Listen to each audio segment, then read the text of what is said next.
आज शिकार बहुत अच्छा रहा। अब महल लौटने का समय आ गया है।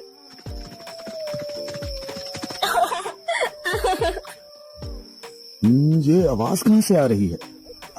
चलो देखते हैं।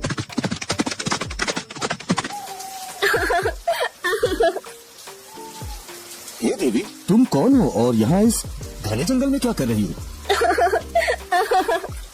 महाराज, मेरे पति ने मुझे यहाँ छोड़ दिया है। अब मैं क्या करूँ, कहाँ जाऊँ, कुछ समझ नहीं आ रहा। राजा ने देखा कि औरत बहुत खूबसूरत है। उसकी सुंदरता से मोहित होकर राजा ने उसे सहारा देने का निर्णय लिया। अगर तुम चाहो तो मुझसे शादी कर सकती हो और मेरे महल में मेरे साथ रह सकती हो। ठीक है महाराज, मुझे आपकी शरण स्वीकार है। औरत राजा की बात मानकर उनके साथ महल में चली गई।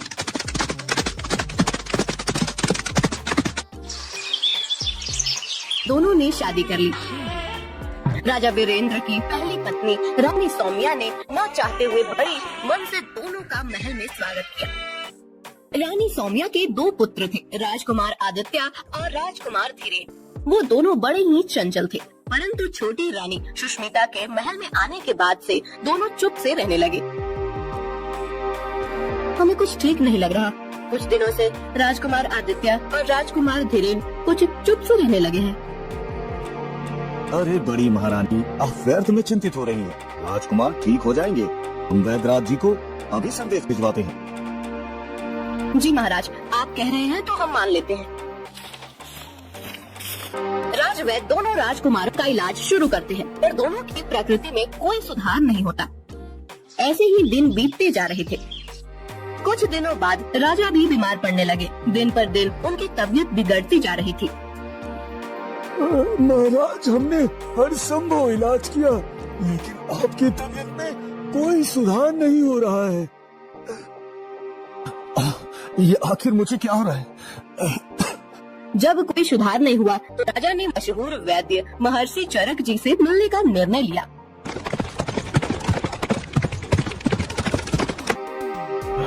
महर्षि जी, मैं बहुत बीमार हूँ। जब से मैंने नई शादी की है, तब से मेरी तबीयत बिगड़ती जा रही है। महाराज, क्या आप बता सकते हैं कि वो औरत आपको कहाँ मिली थी? महर्षि, वो मुझे जंगल में मिली थी जब मैं शिकार से लौट रहा था। महाराज, वो औरत नहीं, इच्छाधारी नागिन है। नागिन, उसके जहर के कारण ही आप बीमार हो रहे हैं। महाराज, मुझे विश्वास नहीं हो रहा कि मेरी नई रानी नागिन है। आप एक काम करें, महल जाकर हर जगह से पीने का पानी हटा दे और कुएं को ढक दे।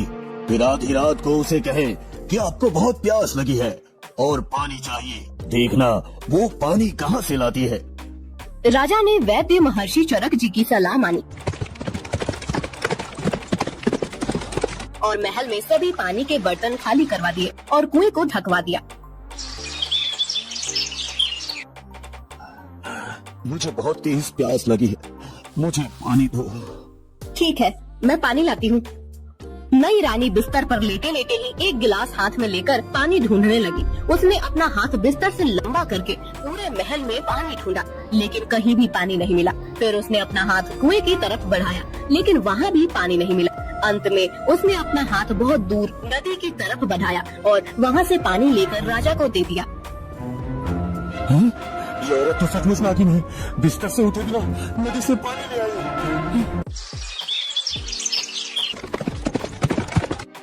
महर्षि जी, मुझे यकीन हो गया है कि वो औरत नहीं नागिन है। मुझे उससे बचाइए महर्षि जी, मुझे उससे बचाइए। महाराज, आज आप अपनी पहली पत्नी रानी सौम्या से कहे कि चलो समुद्र देखने चलते हैं। जब आप ऐसा कहेंगे तो नई रानी भी साथ चलने का जिद करेगी। फिर आप उसे भी साथ लीजिए। आगे का काम मैं देख लूंगा। राजा ने महर्षि चरक जी की बात मानी और महल लौटकर अपनी पहली रानी सौम्या से कहा, रानी सौम्या, चलो समुद्र देखने चलते हैं। मुझे ये समुद्र देखना है। हाँ ठीक है भाई, तुम भी चलो। अगले नागिन सब समुन्दर के पास पहुँचे। महर्षि चरक जी भी साथ में आए। सब लोग नाव में सवार होकर समुन्दर में घूमने लगे।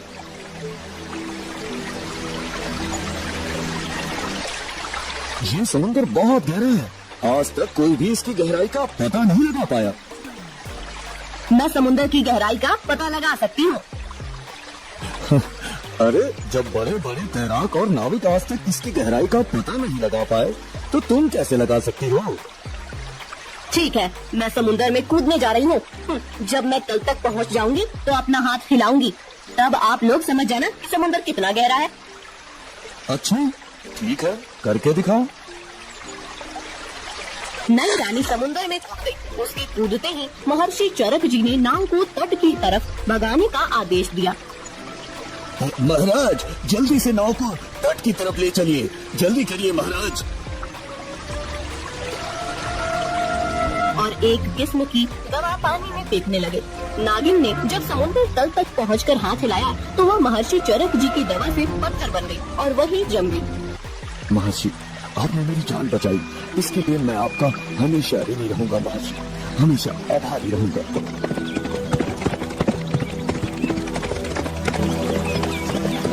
राज्य में दोनों राजकुमारों की प्रकृति भी ठीक हो गई और राजा भी स्वस्थ हो गए। राजा ने महर्षि चरक जी को ढेर सारा इनाम दिया और अपनी बड़ी रानी सौम्या और दोनों राजकुमारों के साथ खुशी खुशी रहने लगे। कहा जाता है कि वह नागिन आज भी समुद्र तल में अपना हाथ हिलाती रहती है।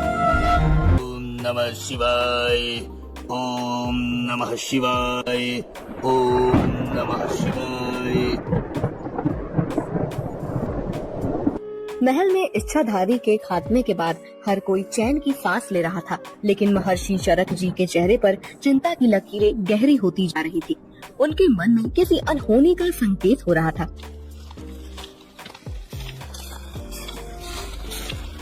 महाराज हमें ये सोचकर संतोष नहीं करना चाहिए कि वो इच्छाधारी नागिन को समुद्र में कैद करने से सब कुछ समाप्त हो गया। उसकी आत्मा इतनी सरलता से मिट नहीं सकती महाराज। क्या बासी, आप क्या कहना चाहते हैं कि वो नागिन अभी भी हमारे बीच हो सकती है? हाँ महाराज, मैंने ध्यान लगाया था और मुझे आभास हुआ है कि उसकी शक्ति अभी भी इस भूमि पर विद्यमान है।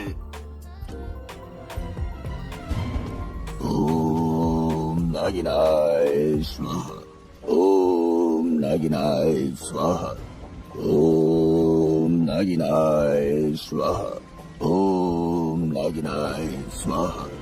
दूसरी ओर समुद्र के गहरे तल में जहाँ नागिन की आत्मा को महर्षि ने एक पत्थर में कैद कर दिया था, वहाँ एक दुष्ट तांत्रिक ने अपनी साधना शुरू की थी। उसका लक्ष्य था नागिन की शक्तिशाली आत्मा को मुक्त कर उसके माध्यम से अपनी शक्ति बढ़ाना। ओम नागिनाय स्वाहा, ओम नागिनाय स्वाहा। तेरी शक्ति को मैं बुलाता हूँ। ओ नागिन, इस संसार में वापस आ, वापस आ। समुद्र की लहरें बढ़ने लगी। पानी में से एक तीव्र नीली रोशनी उभरने लगी। वह पत्थर जिसमें नागिन की आत्मा बंद थी धीरे धीरे फूटने लगा। अचानक एक भयंकर गर्जना के साथ नागिन पत्थर के बाहर आ गई। मैं मुक्त हो गई। इस संसार ने मुझसे जो लिया, अब मैं उसे वापस लूंगी। हाँ, मैं तुम्हारी शक्ति के साथ इस दुनिया पर राज करूंगा, राज। तांत्रिक की योजना थी कि वह नागिन की शक्ति का उपयोग कर पूरे राज्य को अपने नियंत्रण में ले। ये तो संभव नहीं है तांत्रिक। नागिन ने अपनी कुटिलता से तांत्रिक को धोखा दिया। वह उसे मारकर उसके सारे जादू पर कब्जा कर लेती है। अब नागिन पहले से भी शक्तिशाली हो चुकी थी। कोई भी मेरी शक्तियों को नियंत्रित नहीं कर सकता। अब मैं अपना बदला पूरा करूंगी और उस राजा वीरेंद्र को तबाह करूंगी जिसने मुझे कैद किया था। महल के बगीचे में एक दिन रानी सौम्या टहल रही थी। अचानक उन्हें ऐसा महसूस हुआ जैसे कोई उन्हें देख रहा है। एक अनजानी घबराहट उनके दिल में घर करने लगी। ये हवा इतनी तेज क्यों हो गई? कोई यहाँ है क्या? अचानक एक अदृश्य शक्ति रानी सौम्या पर हमला करती है। उनके गले पर एक ठंडी नागिन जैसी छाया महसूस होती है। वे घबरा कर पीछे हटती हैं, लेकिन वह छाया धीरे धीरे गायब हो जाती है। सौम्या समझ जाती है कि यह कोई सामान्य घटना नहीं थी। एक जब पूरा महल गहरी नींद में था, नागिन ने अपना रूप धारण कर लिया। वह एक सर्पनी के रूप में राजकुमारों के कक्ष में प्रवेश करती है। अब मैं अपना बदला पूरा करूंगी। राजा वीरेंद्र के प्रिय पुत्र अब मेरे कैदी होंगे।